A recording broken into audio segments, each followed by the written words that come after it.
Let's see what just the one verse of Quran says about breastfeeding. The mother shall give suck to their children for 2 whole years, that is, for those parents who desire to complete the term of suckling. But the father of the child shall bear the cost of the mother's food and clothing on a reasonable basis. No person shall have a burden laid on him greater than he can bear. No mother shall be treated unfairly on account of her child, nor father on account of his child. And on the father's heir is incumbent, like of what which was incumbent on the father.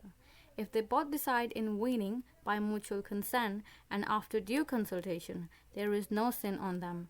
And if you decide on a foster suckling mother for your children, there is no sin on you, provided you pay the mother what you agreed to give her on a reasonable basis. And fear Allah, and know that Allah is al-seer of what you do.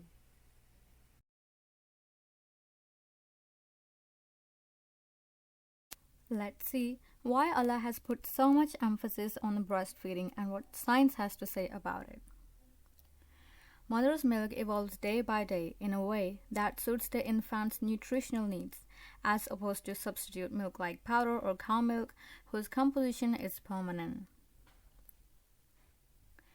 Mother's milk is easily digestible because it contains digestive enzymes, while substitute milk is harder to digest.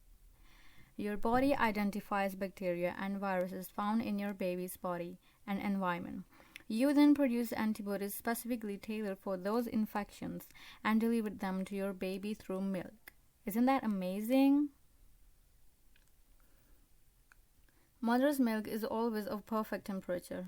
Well, that's not the case with the substitute milk.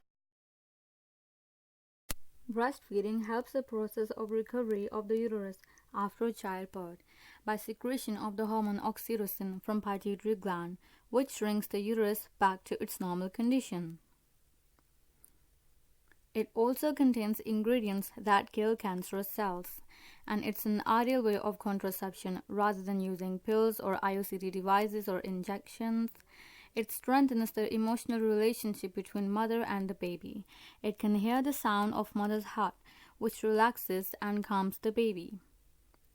It is naturally sterilized, contains no microbes that could cause gastrointestinal ailments. Dr. Abdul Mohsin discovered that milk, which an infant is fed on, played a major role in its psychological, intellectual, and behavioral development. It protects children against blood pressure due to low level of sodium, salt in mother's milk, and the symptoms are vomiting and headache. What are milk siblings in Islam? Well, Allah says that prohibited to you for marriage are foster mothers who gave you suck, foster sisters. Now, what does it mean? That when a woman who substantially nurses a child more than 5 times before the age of 2 years becomes a milk mother to the child, means becoming mahram for the whole family. Hazrat Muhammad ﷺ himself was cared for in infancy by both his mother and foster mother named Halima. Now, the reason behind is that when a mother breastfeeds her own child and a foster child, both are getting the same nutrients. The suckle child is recognized as a full sibling to the foster mother's other children and as a mahram to the woman. Do breastfeed your baby. It is best for the mother and baby's health, and no other substitute milk can do that.